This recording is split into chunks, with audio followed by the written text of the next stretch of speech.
hospital in Galveston, Texas, a Filipino nurse named Rosalie was working the night shift. One of her patients was an 92-year-old engineer with a broken arm.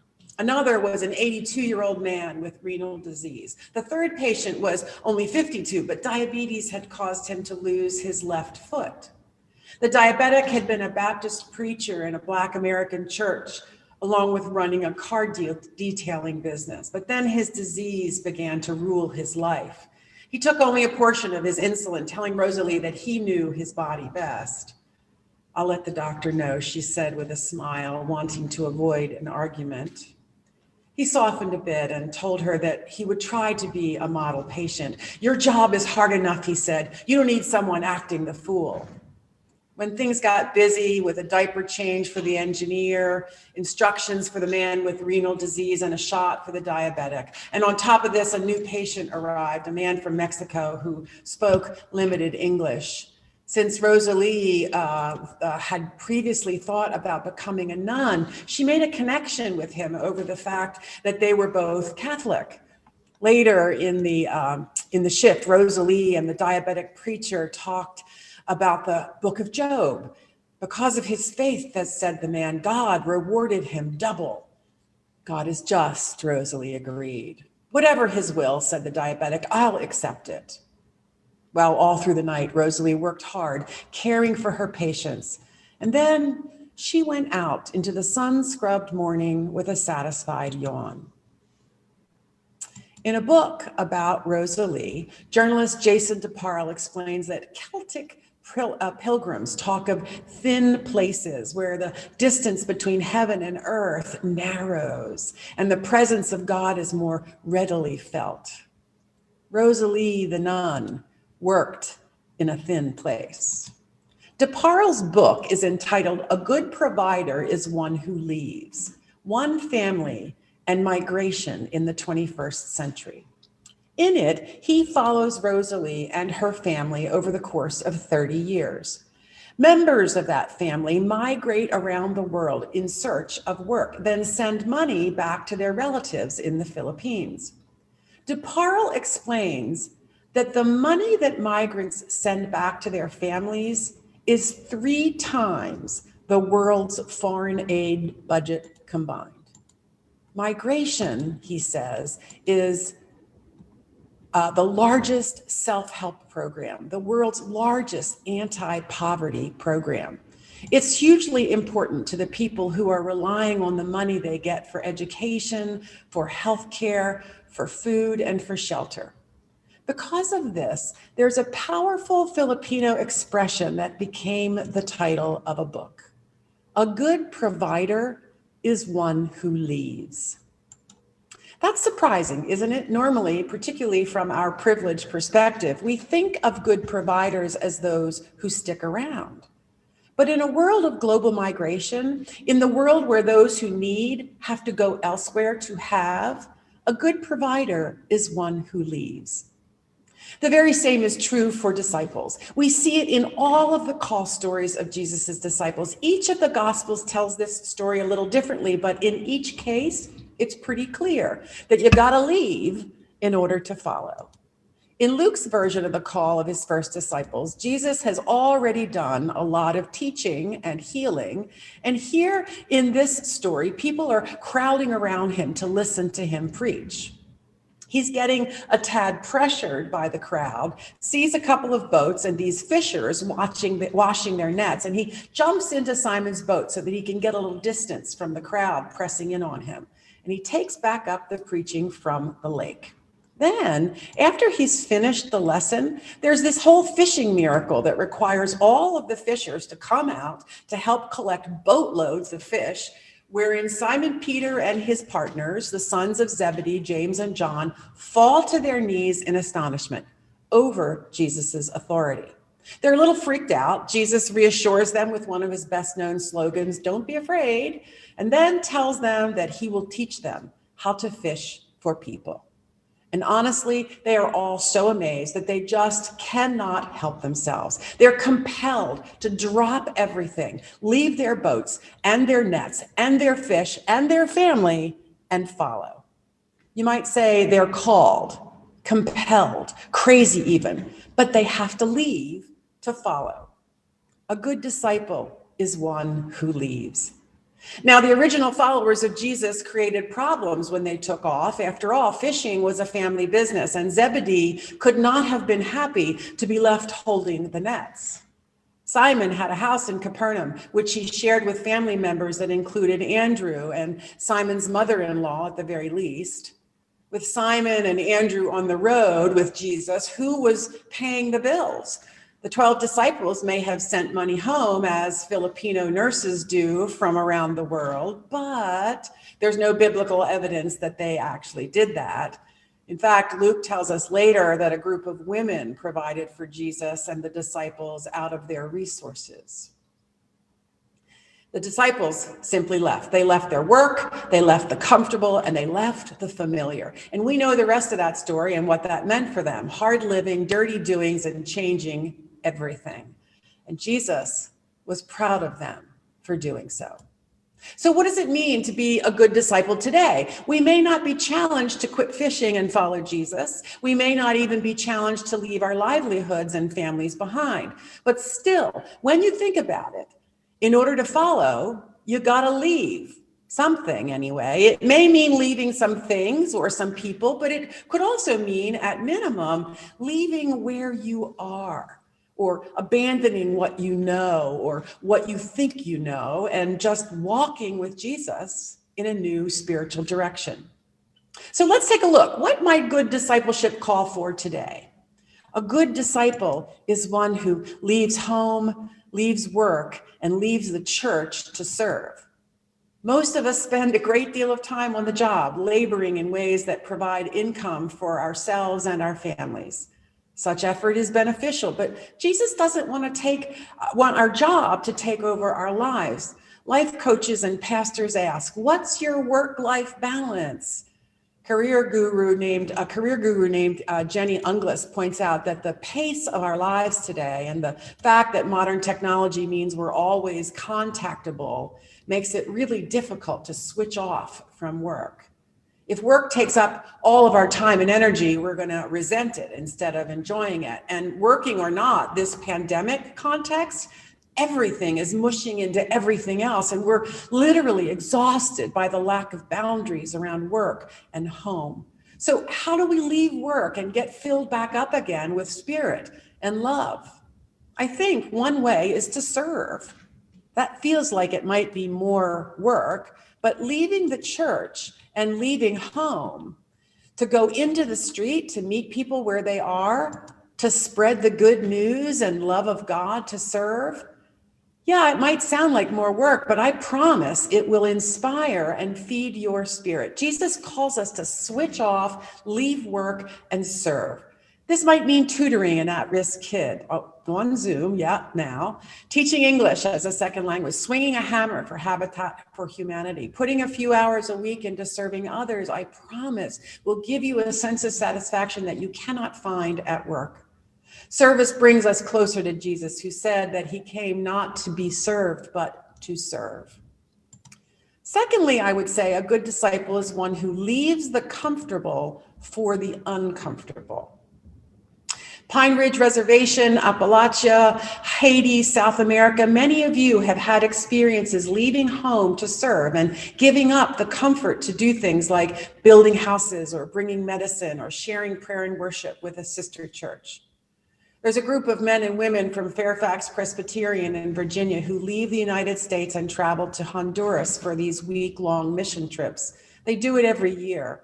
And although the plane flight from Washington, D.C. to San Pedro Sula is no longer than a flight to Los Angeles, the group members know that they are leaving the comfortable behind, because the roads are covered with potholes in Honduras and cooking fires fill the air with smoke. Extreme poverty is everywhere, with the unhoused living in shanties by the side of the road.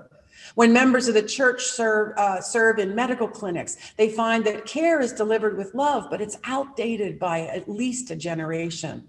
When members do construction at a youth camp, they discover that goods and tools and supplies are hard to find. Home Depot is not around the corner.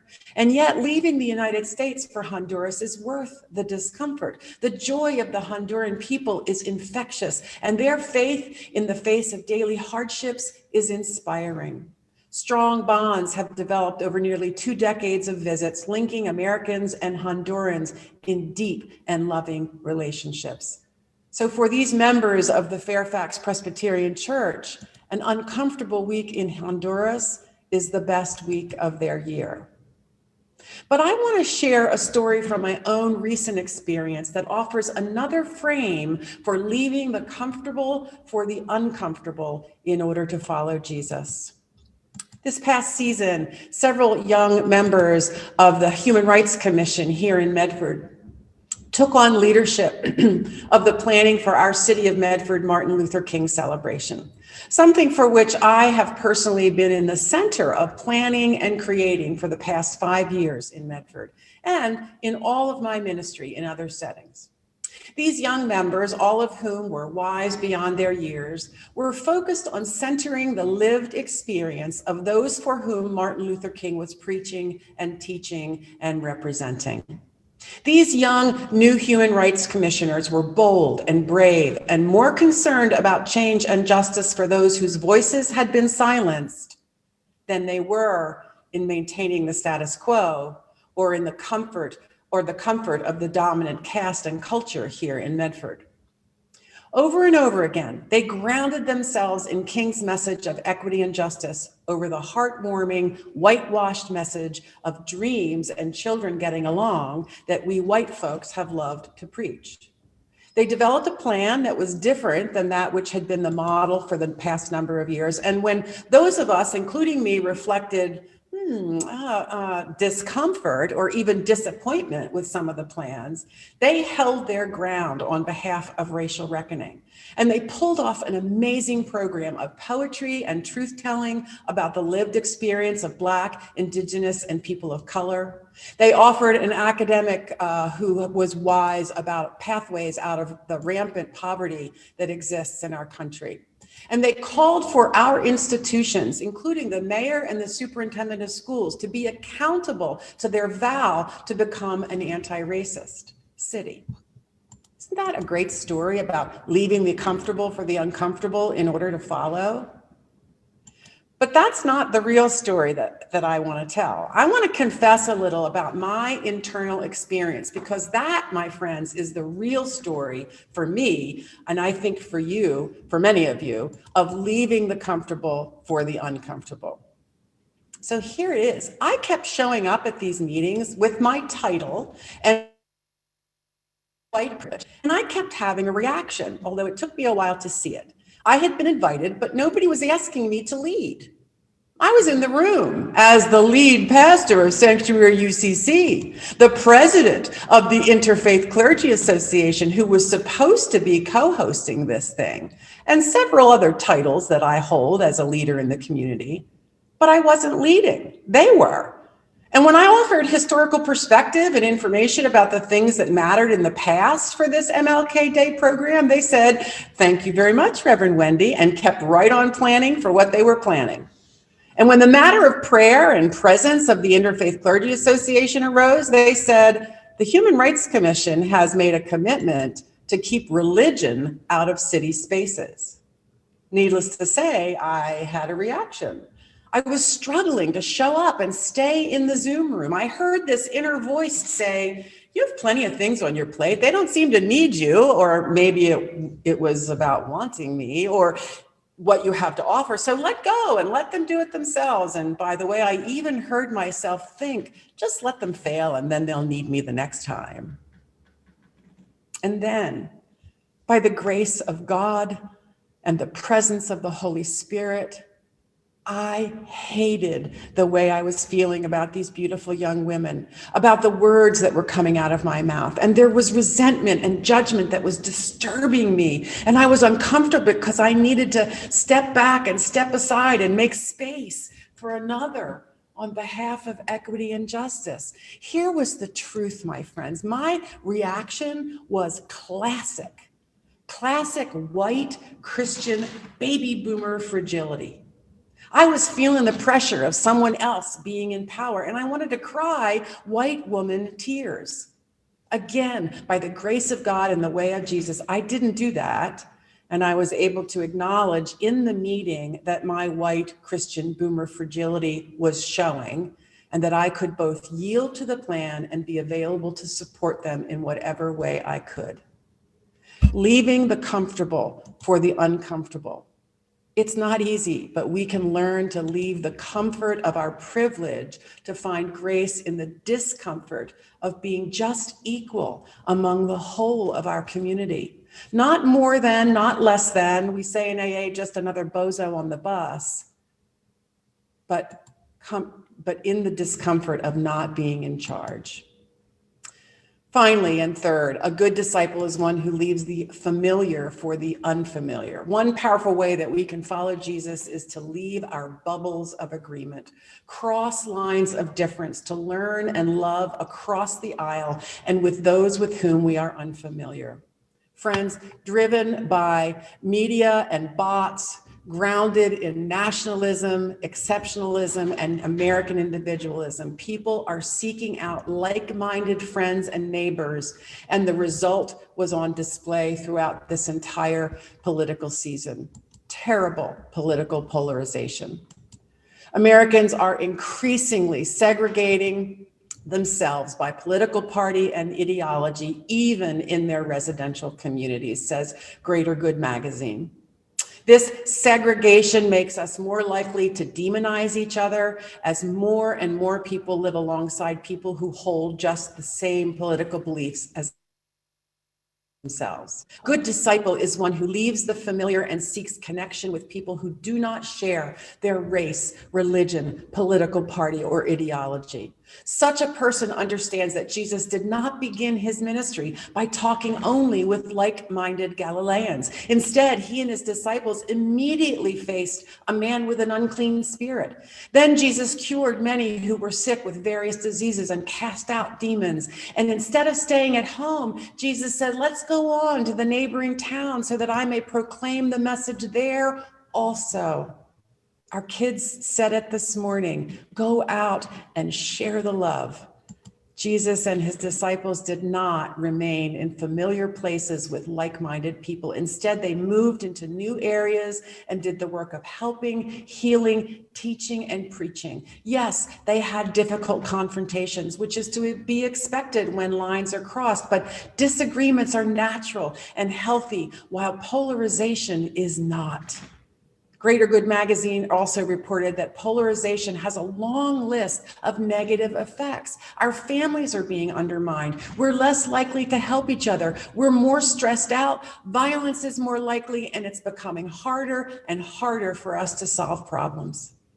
Disciples are going to have to make sacrifices and face hardships like migrants who travel the world in search of work, but a willingness to leave the workplace and the church to serve. A willingness to leave the comfortable for the uncomfortable, and a willingness to leave the familiar for the unfamiliar can have a powerful and positive impact.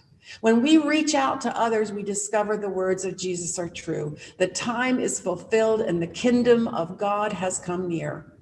When we work for equity and justice, the way of Jesus is fulfilled as we create beloved community with neighbors of every sort. Just ask Rosalie.